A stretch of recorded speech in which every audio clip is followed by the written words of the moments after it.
Salman but को चांचल्यकर बयान पाकिस्तान आगे आंठेब भारतीय दल। नमस्कार दर्शक बंधु, एशिया कप 2025 आरंभ होगा आउ मात्र अल्प दिन रही जो सबु दर्शक अपेक्षा कर रही। तेबे एथिपाई बहु क्रिकेट किंवदंती माने निज निजर भविष्यवाणी करिबार लागिलेनी। भारत पाकिस्तान भली मुकाबिला को नहीं क्रिकेट जगत वर्तमान बहुत सरगरम रही। यह भारत पाकिस्तान मैच सबुबेले बहुत चित्ताकर्षक मैच होता है। खेलाड़ी मानक ठारू आरंभ करी साधारण लोक माने मध्य एही खेलर भरपूर मजा नहीं थांती। तेबे आगो को एशिया कप आरंभ होगा जाउथिया बेले पाकिस्तान पूर्वतन खेलाड़ी Salman but A Bharat Pakistan match को नहीं निजर भविष्यवाणी करिसेंती। से तांको भविष्यवाणी रे पुणी थरे एक विस्फोरक बयान देइछंती। भारत पाकिस्तान मैच को नहीं सबुबेले पाकिस्तान खेलाड़ी माने एभली बयान देबा किछि नुआ कथा नुहे। सबुबेले पाकिस्तान बड़ स्टेज रे भारत ठारू परास्त होता है। तथापि भी ए पाकिस्तान खेलाड़ी मानकर पीढ़ी पर पीढ़ी अभ्यास जाई नाही। ए पाकिस्तान खेलाड़ी माने भारतीय दल को नहीं एभली चांचल्यकर बयान देबारे अनेक नजीर रही। तेबे 2025 एशिया कप रे यही भारत पाकिस्तान मैच को नहीं पूर्वतन खेलाड़ी सलमान बट निजर बयान देई कहिथिबा कथा समग्र क्रिकेट प्रेमी को आश्चर्य करिछि। तेबे सलमान बट यही भारत पाकिस्तान मैच को नहीं देइथिबा बयान शुणिले आपण माने मध्य सलमान बट को घृणा न करी रही परिबे नाही। केउ परिस्थिति को देखि सलमान बट एभली मत देई पारुछंती ता आपण मानकु चकित करिवो निश्चय। तेबे सलमान बट भारत को नहीं देइथिबा से बयान कोन ता जणाइबो ए वीडियो रे। किंतु यह पूर्व जदि आपण भारतीय दलर जड़े सच्चा प्रशंसक ताले दयाकर वीडियो को लाइक कर दिंतु एवं भारत एवं पाकिस्तान मध्य मैच रे विजेता केउं दल हेबो निजर मूल्यवान मतामत दयाकर कमेंट कर जणातु। तेबे आसंतु जानिबा संपूर्ण खबर। दर्शक बंधु, एशिया कप 2025 आसंता सेप्टेम्बर 9 तारिख ठारू यूएई रे खेला जिबार अछि। तेबे एशिया कप रे भारत, पाकिस्तान, बांग्लादेश, श्रीलंका, अफगानिस्तान, यूएई, हांगकांग और ओमान भली देश माने भाग नेउछंती।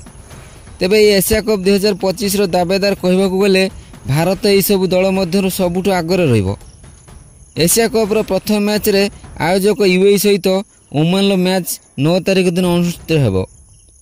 तेबे भारत तार चिराचरित प्रतिद्वंदी दल पाकिस्तान सहित 14 तारिख दिन मैच खेलिबो।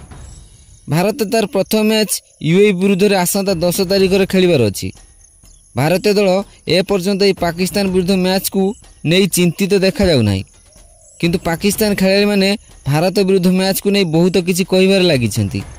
एही क्रम रे पूर्वतन पाकिस्तानी खेलाड़ी Salman but A Bharat Pakistan match को नहीं भविष्यवाणी करी निजर एक चांचल्यकर बयान देइछंती।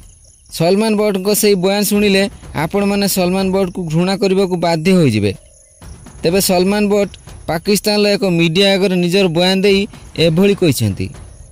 सलमान बट निजर बयान ले कहिथिले जे भारत पाकिस्तान मैच रे पाकिस्तान आगे भारत आंठेब। आगरु भारत विरुद्ध रे बड़ स्टेज रे पाकिस्तान परास्त होउथिला सत, किंतु एथर ता हेबो नाही। भारत एथर पाकिस्तान को हराइबा अत्यंत कष्ट। काहेकि भारत एथर एते भल दल बोली मु भाबुनी। आम दलर युव खेलाड़ी माने केवल भारत विरुद्ध मुकाबिला को अपेक्षा कर रही। भारतीय दलर बोलिंग एते भल नाही। आम दलर बैट्समैन मानक असुविधार पकाइबा हेले से भली बोलिंग हेबा दरकार जहाँ भारतीय बोलर मानक पाखरे नाही। केवल बुमरा ही जड़े बोलर जी आम दलर बैट्समैन को किछि अंशर विपद रे पकाई पारंती, जेउथिपाई आम दल पूरा योजना प्रस्तुत कर सारछि।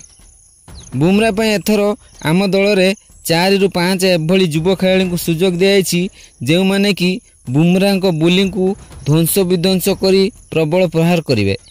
बुमरा को बोलिंग देवा पई भारतीय अधिनायक सूर्य कुमार यादव बहुत भाविबे। भारतीय दलर बैटिंग मध्य आम दलर बोलिंग आगे फेल मारिबो। आम दलर शाणित बोलिंग आगे भारतीय खेलाड़ी माने तिष्ठिबा अत्यंत कष्टकर।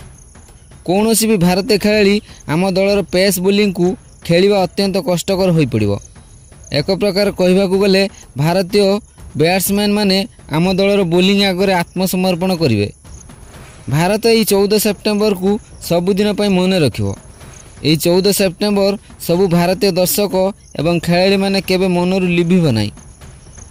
पाकिस्तान भारत को बहुत शोचनीय भाव परास्त करिब। वर्तमान सबू भावुंट भारत पाखर पाकिस्तान परास्त हो किंतु ताहा हेब नाही। पाकिस्तान ठारू लज्जाजनक भाव परास्त हेब एई भारतीय दल। पाकिस्तान ठारू भारतीय दल लज्जाजनक भाव परास्त होई एई एशिया कप रु विदा होइजिबो। तेबे अपेक्षा कर से 14 सेप्टेम्बर को भारतीय दलर लज्जाजनक पराजय को।